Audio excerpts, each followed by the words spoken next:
hasta aquí nos ayudó Jehová. Dios os bendiga, iglesia.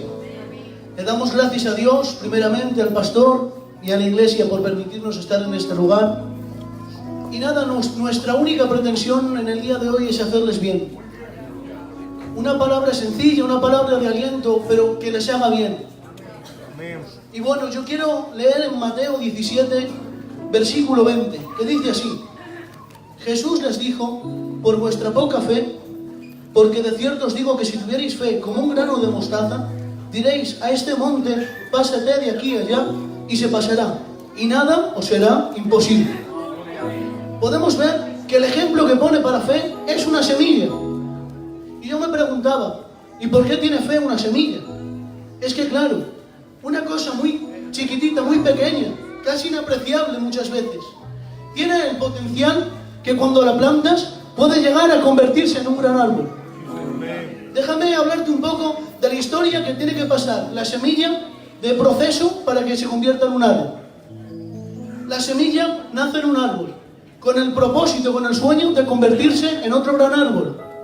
Pero pasa el tiempo, y cuando pasa el tiempo el fruto madurado y ha caído y se ha dado un golpe contra el suelo, y ha sido herida la semilla. Y podemos ver que vienen los factores climáticos, el aire, el viento, la lluvia, el granizo, la nieve, y la semilla es golpeada de lado a lado, es llevada de lado a lado, todo golpes, hasta el momento en que la semilla ha sido enterrada. Y yo me quiero imaginar a la semilla estando bajo tierra diciendo, ¿pero ahora qué? ¿Pero y ahora cómo me voy a convertir en un árbol? Si estoy enterrada, si las demás semillas están por encima de mí, si todos están por encima de mí, si estoy herida, ¿cómo se va a llevar a cabo mi propósito? Y puedo ver que según ella está pensando, está resignándose, está quejando, puedo ver cómo empieza a echar raíces. Y en el tiempo que ha echado raíces, sin darse cuenta, al poco tiempo, ha comenzado a crecer. Y ha comenzado a crecer, sin ella entenderlo, pero ha alcanzado a ser el árbol para el que ella había sido creada. Yo lo voy a pasar al modo espiritual. El cristiano, cuando nacemos de nuevo, nacemos con la ilusión de alcanzar los propósitos que Dios tiene para nosotros. Pero llega la madurez muchas veces y nos damos un golpe contra la cruda realidad. Y podemos ver que no somos tan espirituales como pensábamos. Podemos ver que no somos tan cristianos como pensábamos. Podemos ver que todavía no se ha muerto el viejo hombre. Podemos ver que cuando nos hemos bautizado, el viejo hombre sabía nadar. No se ha quedado en el río. Es una lucha constante que tenemos que tener para matarnos a nuestro yo mismo. Pero aparte de darse cuenta de la cruda realidad, podemos ver que vienen los problemas. Vienen la gente que nos traiciona. Vienen las decepciones. Vienen los golpes que nos va dando la vida y nos vamos golpeando de lado a lado. Hasta tal punto que quedamos como que estuviéramos enterrados, como que estuviéramos escondidos, como que estuviéramos aparte. Y empiezas a decir, pero Señor, ¿qué pasa? ¿Qué pasa? ¿Dónde está el propósito que tú un día me prometiste? ¿Qué pasa? ¿Por qué estoy frustrado? ¿Qué pasa? ¿Por qué estoy resignado a vivir así? Y en ese momento es cuando tú estás echando raíces. Y sin darte cuenta, en el momento más oscuro del día, es cuando está a punto de amanecer. Y comienzas a crecer, y comienzas a crecer, hasta alcanzar los propósitos que Dios tiene para tu vida. Déjame hablártelo con una historia bíblica. Quiero hablar de José. Todos conocemos la historia de José. Él nació en la casa de Jacob, su padre, el niño mimado de la casa, una túnica de colores, tiene unos sueños, todo precioso, todo arriba del árbol. Y podemos ver que le cuenta el sueño a sus hermanos, y sus hermanos, por envidia, le meten en una cisterna. Se dan cuenta, se da un golpe con la realidad. Y en ese momento ya no solo se da el golpe con la realidad, sino que viene y se lo venden a unos ismaelitas. Y comienzan a llevarlo de lado a lado. Y comienza la vida del pobre José a irle mal. A tal punto que cuando llega a la casa de Potifar, le levantan un falso testimonio. Y va, si os dais cuenta, a la cárcel. Queda enterrado. Y cuando está en la cárcel, le revela el sueño al copero y al panadero. Al panadero le dice que tristemente en 3 días iba a morir, pero en cambio al copero le dice que en 3 días se le iba a restituir su cargo. Le dice, acuérdate de mí. Pero para desgracia de José, todavía el copero también se olvida de él. Así que José ha quedado en el olvido. José ha quedado en lo último. José ya no tiene a nadie. José, muchas personas piensan que ha muerto. Pero déjame decirte, aunque nadie pensaba en José, había alguien que sí pensaba en José. Porque yo no sé si te encuentras como José muchas veces, que dices, ¿y ahora qué pasa? ¿Por qué estoy así? ¿Por qué nadie me mira? ¿Por qué nadie se acuerda de quién yo era? Pero hoy vengo a darte una palabra de Dios. Aunque la madre se olvidara de lo que da a luz, Jehová todavía se acordará de nosotros. Yo no sé si estás como Mefibosé, en Lodebar, en el olvido, pero hoy vengo a decirte como Siba, el rey te llama. Hay lugar en el palacio para ti, hay una habitación reservada para ti, hay un sitio en la mesa del banquete para ti. Y dicho sea de paso, cuando te sientas en la mesa de la gracia, no se nota que estás lisiado, porque el mantel te tapa. La gracia cura y tapa tus errores. Hay sitio para ti en la mesa, hay sitio para ti en el palacio. El rey quiere que vengas a vivir con él.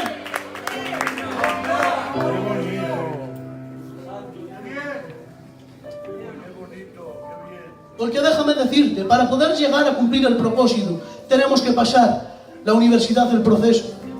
Igual que un ingeniero tiene que pasar la universidad de ingeniería, igual que un arquitecto tiene que pasar la universidad de arquitectura, un hombre conforme al corazón de Dios, un hombre de propósito tiene que pasar la universidad del proceso. Y voy a hablarte, para terminar, de un último hombre, el hombre por excelencia, el hombre que se hizo hombre para morir por nosotros. Podemos ver que como Dios es un Dios de principios, Él también puso como principio que tenía que pasar un proceso para cumplir el propósito para el que vino a la tierra, salvarnos. ¿Y cuál fue el proceso por el que pasó Cristo? Pues ya lo sabemos. Le dieron latigazos, le tiraron piedras, le tiraron de las barbas. Podemos ver que le maltrataron, le pusieron una corona de espinas. Cargó con los pecados de toda la humanidad, los que se habían cometido, los que se estaban cometiendo y los que íbamos a cometer. Y podemos ver que Cristo cumple con el proceso. Podemos ver que a tal punto que llega a morir por nosotros. Y pasa un día enterrado. Y pasan 2 días enterrados. Y la gente empieza a perder esperanza y empieza a decir, pero no iba a resucitar, pero no dijo que iba a resucitar. Pero hoy vengo a decirte, al tercer día, la roca se movió y había un ángel que decía, ¿por qué buscáis entre los muertos al que vive? Cristo resucitó, Cristo pasó por el proceso, pero sí, Cristo también triunfó durante el proceso. Sin más, es lo que quería decir hoy. Para poder cumplir el propósito tenemos que pasar por el proceso. Te enterraron sin saber que tú eras semilla. Así que adelante, vamos para adelante, iglesia. Está cerca los propósitos de Dios. El momento más oscuro de la noche es cuando está próximo a amanecer. Que Dios les bendiga.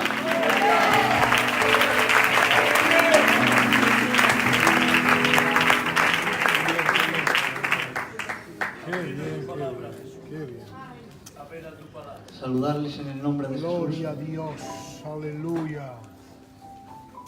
Decirles que es un privilegio poder compartir con nuestra iglesia. Y la verdad es que se encuentra Dios en este lugar.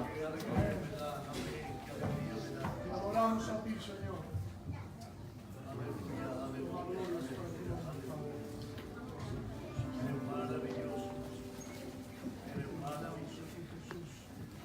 Como decía el hermano Berna, solamente tenemos una única intención, y es poder hacerles bien en esta tarde. La verdad es que no me encuentro muy bien, pero quisiera poner todo de mi parte para que Dios sea glorificado en esta tarde. Como siempre suelo decir, me encanta que Dios sea el protagonista. Me encanta desaparecer yo para que sea Él quien aparezca. Por lo tanto, le damos el lugar a Dios y desaparecemos nosotros. Pues Dios me paraba en este tema acerca de este sencillo pensamiento y yo le titulaba Tiempo de decisiones. estamos en un tiempo difícil, en un tiempo adverso, en el que tenemos que estar con precaución en las decisiones que debemos de tomar. Porque como todos ya conocen y saben, toda decisión tiene una consecuencia. Toda decisión desencadena una consecuencia. Toda decisión tiene una cosecha, bien sea positiva o bien sea negativa. Es decir, todo lo que hagas siempre va a tener una consecuencia. Por lo tanto, te digo en esta tarde, ¿cuáles están siendo tus decisiones últimamente? ¿Cómo estás decidiendo últimamente? ¿Qué caminos estás escogiendo? Porque te digo algo, tengo que decirte algo en esta tarde. Tengo que recordarte que una decisión tuya te puede hacer crecer, te puede hacer avanzar, te puede hacer prosperar, te puede hacer mejorar. Una decisión tuya puede mejorar, una decisión tuya puede edificar, puede levantar, puede restaurar, puede ayudar. Pero tengo que recordarte en esta tarde que también una decisión tuya te puede hacer retroceder. Una decisión tuya te puede hacer menguar. Una decisión tuya te puede hacer empeorar. Una decisión tuya te puede hacer retroceder. Porque te digo algo, una decisión tuya también puede causar una ruina. Una decisión tuya también puede causar división. Una decisión tuya también puede causar disensión. Una decisión tuya también puede causar enfrentamiento. Una decisión tuya también puede causar daño y dolor. Te digo algo, una decisión tuya puede producir que lloren y también puede producir que rían. Por lo tanto te digo, ¿qué es lo que estás decidiendo en estos tiempos? Gloria a Dios. ¿Cuáles son tus decisiones? ¿Te has parado a pensar cómo estás decidiendo? Si tus decisiones aportan a la iglesia, si tus decisiones aportan bendición a tu persona, a tu matrimonio, a tu entorno, te digo algo en esta hora. No sé en qué circunstancia estás, no sé en qué momento estás viviendo, pero te digo algo, ten mucho cuidado a la hora de decidir. Quisiera hablar de personas en la palabra, en las que tomaron decisiones y se equivocaron. Dice la palabra que Jacob, suplantando la bendición y la primogenitura, engañando a su padre Isaac. Dice la palabra que Saúl tomó una mala decisión, quisiendo buscar los aplausos y el reconocimiento antes de buscar el rostro y la persona de Jesucristo. Sansón, el gran Sansón, que con una quijada de un asno mató a 1000 filisteos, aquel que cargaba las puertas de Gaza a cuestas, ese Sansón desvela de dónde proviene su fuerza, que es acerca de su cabello, lo desvela a su mujer Dalila, y Dalila, cuando está durmiendo, le corta el cabello y pierde Sansón la fuerza y acaba siendo un juguete en medio de sus enemigos. Tengo que decirte de Nabal. Nabal también tomó una mala decisión cuando no prestó ayuda a David y a sus hombres, cuando David en otro momento había ayudado y había protegido a Nabal. David, el gran David, conocido como conforme al corazón de Dios, conocido como el niño que mató al gigante. David, que de 150 salmos 73 identifica en su nombre como autor. David, que tan solamente con tocar el arpa los malos espíritus de Saúl huyen. Tengo que decirte que también David toma una mala decisión y se equivoca. Dice la palabra que eran momentos de ir a la guerra, se queda en palacio y comete 2 pecados muy vergonzosos. Tengo que decirte en esta tarde también del Luzbel. Dice la palabra del Señor que está en Luzbel. Y dice la palabra del Señor que fue creado hermoso y perfecto en todas sus formas. Y dice la palabra del Señor que según los rangos de las jerarquías angelicales estaban los querubines. Era el rango más alto. Pues dentro de los querubines estaba él, el querubín protector. Pero dice la palabra que entró orgullo en su corazón y quiso ser igual a Dios. Dijo, subiré y seré igual a Dios. Y Dios le destronó y cayó como un rayo desde el cielo. Te digo algo, una mala decisión de ser lo más alto de las jerarquías angelicales, el querubín protector, una mala decisión lo convirtió en el príncipe de la potestad del aire, el asesino, el mentiroso, el Apolión, el destructor, el príncipe de los demonios, el acusador de nuestros hermanos, la serpiente antigua, la fuente de todo mal. Tengo que decirte en esta tarde, no sé en qué circunstancia estás, no sé en qué momento estás pasando, no sé si quizás estás en un momento crucial en el que tienes que tomar una decisión y tienes que determinar algo, pero te digo algo, no tomes una decisión a la ligera, no tomes una decisión deprisa. Te digo algo, siéntate, medita aquello que vas a decidir. No vaya a ser que lo que vayas a decidir te vaya a buscar la ruina. No vaya a ser que lo que vayas a decidir vaya a causar enfrentamiento. Te digo algo, fíjate si aquello que vas a decidir aporta bendición a tu casa, aporta bendición a tu iglesia, aporta bendición a tu entorno. Fíjate si aquello que vas a decidir va a glorificar a Dios, va a honrar a Dios.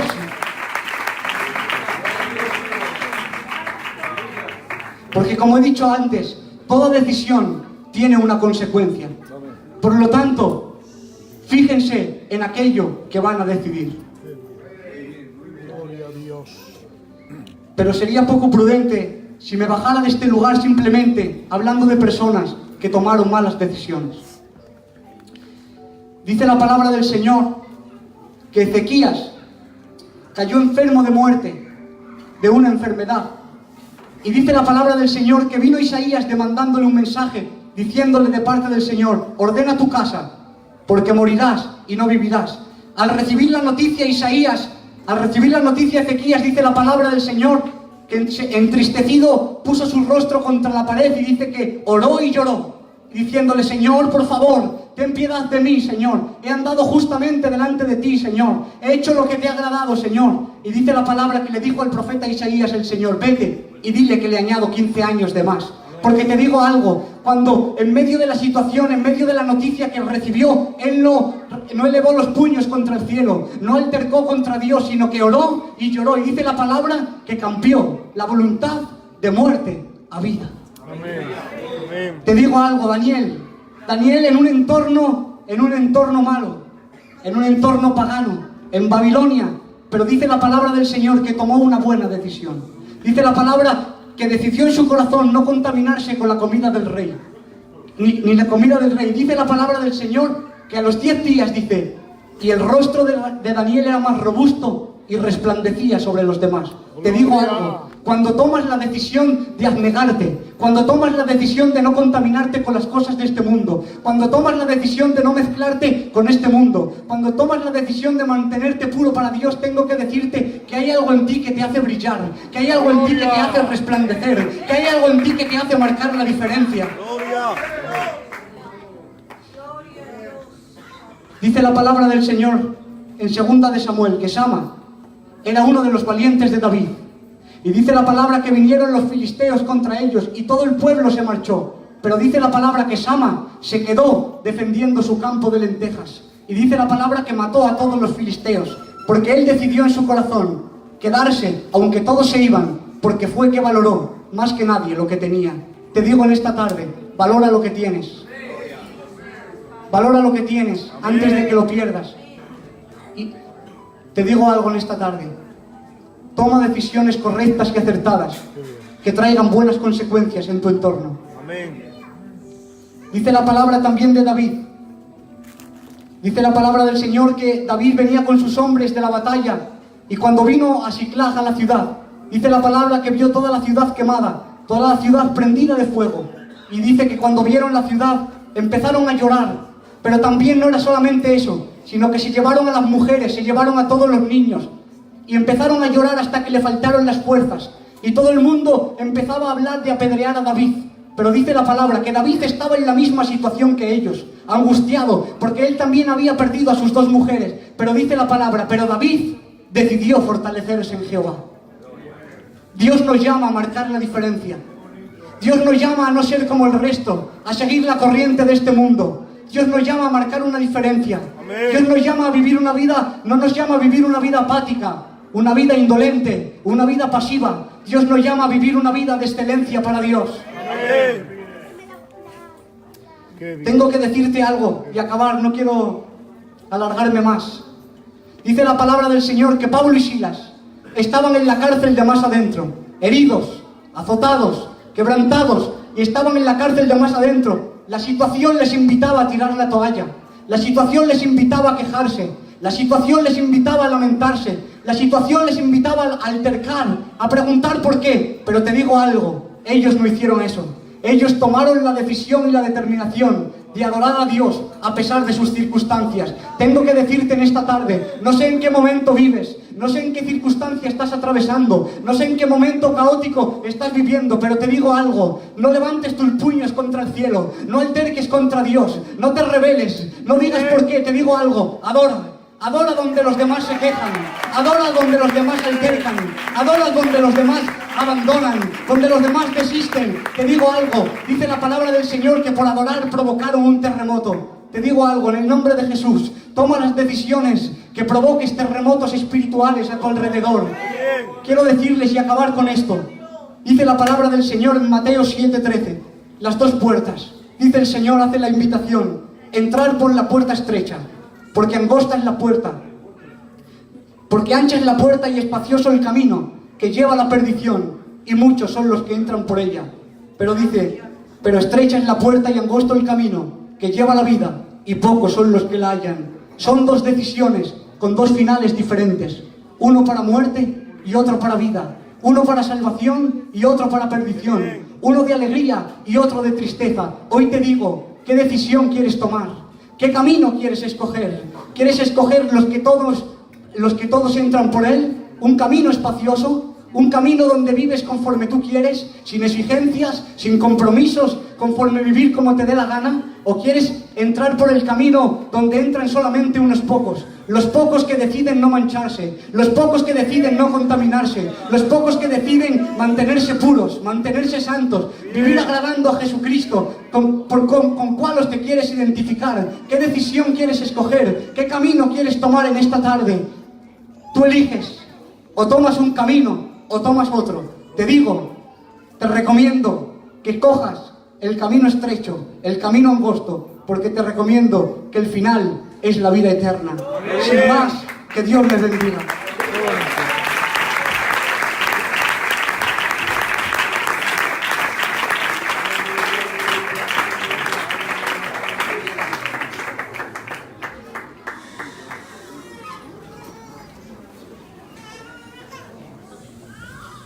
Bendito sea el nombre del Señor.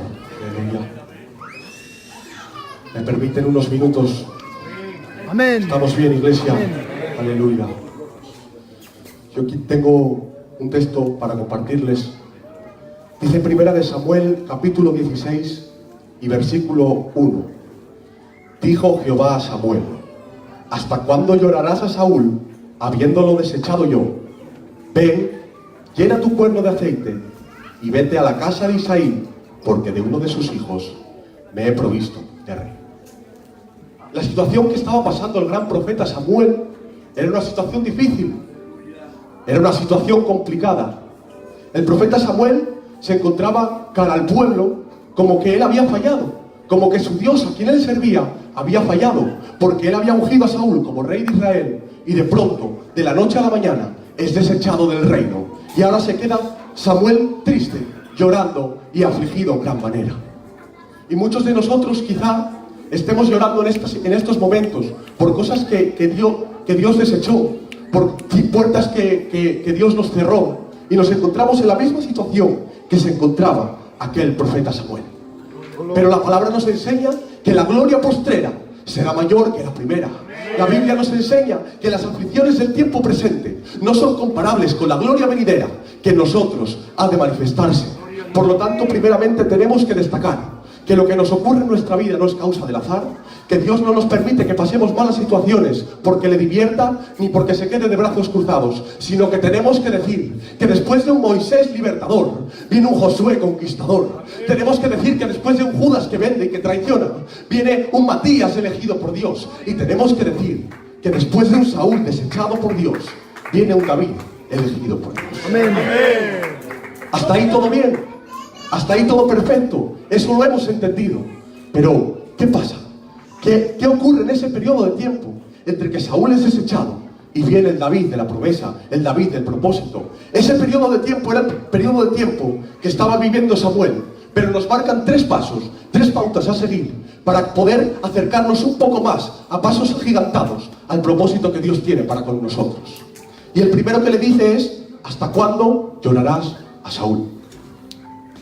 Decía un siervo de Dios: no llores por lo que Dios no llora. Dice la palabra que ¿hasta cuándo llorarás? Si nos paramos, no dice no llores. A lo largo de la Escritura, en ningún momento nos dice que no lloremos, porque llorando nos expresamos. Llorando es una expresión que tiene el alma para expresar ciertas tristezas o alegrías. Pero dice ¿hasta cuándo? Por eso en cierta ocasión Jesús también lloró. Pero fue por un periodo corto de tiempo. Por eso es el versículo más corto de la Biblia. Y dice: y se levantó y fue a Betania a buscar a Lázaro. Y dice la palabra que obró el milagro y Lázaro resucitó. Por eso, déjame decirte, querida iglesia, que si estás llorando por una situación que Dios ha desechado, por una puerta que Dios ha cerrado, déjame decirte, este es el tiempo de dejar de llorar. ¿Saben por qué? Porque cuanto más tiempo invirtamos llorando, más tardará nuestro milagro. Dice un dicho popular, dice: no llores porque el sol se ha escondido, porque las lágrimas te impedirán ver las estrellas. Segundo punto que le dice: ve. Y es que desde un primer principio, el propósito para el cual nosotros hemos sido creados es para tener una comunión íntima, para tener una relación con nuestro Señor, con nuestro Creador. Por eso Dios siempre ha intentado tener comunión con nosotros. A lo largo de la historia, siempre ha intentado poner remedio, poner arreglo para poder estar con nosotros. Por eso dice: ven. Porque cuando te acercas a alguien, las cosas son diferentes. Cuando tienes comunión con alguien, las cosas son diferentes. Por eso dice la palabra, dice: y el último día de la fiesta, Jesús se puso en pie y dijo: el que tenga sed, que venga a mí y beba. A mí esto me llamaba la atención y decía: ¿pero por qué? ¿Por qué esperas al último día? ¿Por qué no lo dices el primer día de la fiesta, ni lo dices el segundo, sino que esperas al último día? Porque dice la palabra que el primer día todos estaban comiendo y bebiendo. El segundo día todos estaban disfrutando y danzando. Pero el tercer día, cuando todos se cansaron de la fiesta, cuando todos se cansaron del baile, cuando todos se cansaron de las canciones, en ese momento dice: ahora sí, venid a mí. Los que quieran más de Dios, que vengan a mí. Porque las cosas diferentes son cuando te acercas a mí. Muy bien. Y la Biblia está plagada de invitaciones a acercarnos a Dios. Dice: venid a mí, los que estéis cansados y trabajados, y yo os haré descansar. Venid luego, dice Jehová, y estemos a cuentas. Dice la palabra también: acercaos pues confiadamente ante el trono de la gracia, para hallar el oportuno socorro. También dice: venid a mí todos los que estéis cargados, y dice: al que a mí viene, yo no le echo fuera. Por lo tanto, estamos hablando que tenemos que dejar de llorar, tenemos que acercarnos a Dios. Y el tercer punto dice: llena tu cuerno de aceite. Y aquí me quería detener unos instantes, porque si dice que llenase el cuerno de aceite, puede significar dos cosas. Una, o que estaba medio lleno, o que estaba vacío. Y ahora acompáñenme unos instantes a una escena bíblica. Vemos a Pedro pescando, lleva toda la noche pescando, es la noche idílica, la noche perfecta en el lago Genesaret, pero después de un tras intentos en la madrugada, no han conseguido pescar nada. Y ahora se encuentra en la orilla, lavando unas redes que significaban muchísimas cosas. Se encontraba en esa orilla lavando las redes, y ahora yo me imagino a Pedro lavando las redes, pero vemos que en la playa también hay alguien a lo lejos que se le está acercando. Yo me imagino que Pedro empieza a mirar y le dice enfadado y frustrado: no traigo pescado, vuelva mañana. Pero cuando se acerca le dice: ahora sí, boga mar adentro porque encerrarás gran cantidad de peces. Y dice la palabra que lograron encerrar gran cantidad de peces. ¡Qué milagro! Pero vemos que Jesús le dice: desde hoy ya no serás más pescador de peces, sino que a partir de ahora serás pescador de hombres. Y ahora vamos a lo largo del ministerio de Jesús, como Pedro viene acompañando a Jesús, y vemos que ascenden al monte Tabor. Y allí Jesús muestra toda su gloria, se transfigura, y dice que había tanta gloria allí que dice: Pedro, vamos a quedarnos aquí. Vamos, que mira la gloria que hay, vamos a construir 3 enramadas y nos quedamos aquí. Vemos como Pedro vio la gloria de Dios, pero allí Pedro no logró pescar ningún hombre.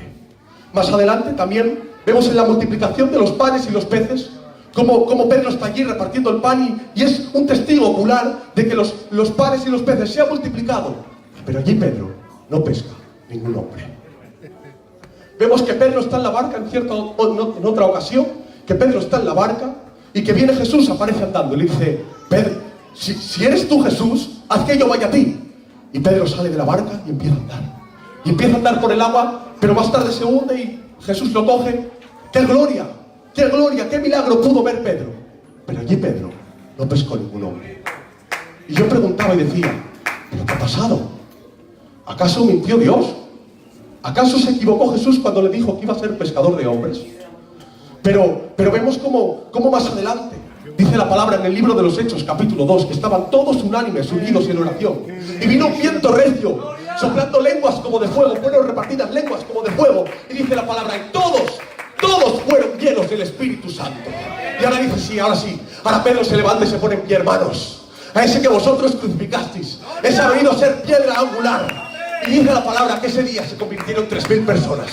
Ahora sí, Pedro, lo que no consiguió la gloria de Dios, lo que no consiguieron los milagros, lo consiguió siendo lleno del Espíritu Santo. Podrás haber vivido muchos cultos de gloria, podrás haber sido visitado por Dios, pero déjame decirte, como no seas lleno del Espíritu Santo, el propósito no se va a cumplir en tu vida. Necesitamos que el propósito de Dios se cumpla en nuestras vidas. Por lo tanto, ahora, querida iglesia, quiero preguntarles y quiero decirles, ¿cuántos quieren ser llenos del Espíritu Santo? ¿Hay alguien aquí que quiera ser lleno del Espíritu Santo? En cierta ocasión Juan era el hijo del trueno y como no le dejaron predicar en ese lugar, le dice: Jesús, ¿quieres que mandemos que fuego descienda del cielo y los consuma? Hijo del trueno. Pero más adelante, después del día de Pentecostés, lleno del Espíritu Santo, se convirtió en el discípulo del amor. Porque lo que no consiguen los milagros, lo que no consigue el poder, lo que no consigue la gloria, lo consigue la llenura del Espíritu Santo.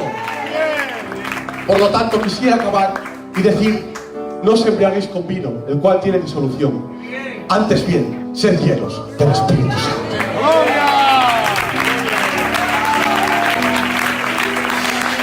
Aleluya, fuerte aplauso a la palabra de esta tarde.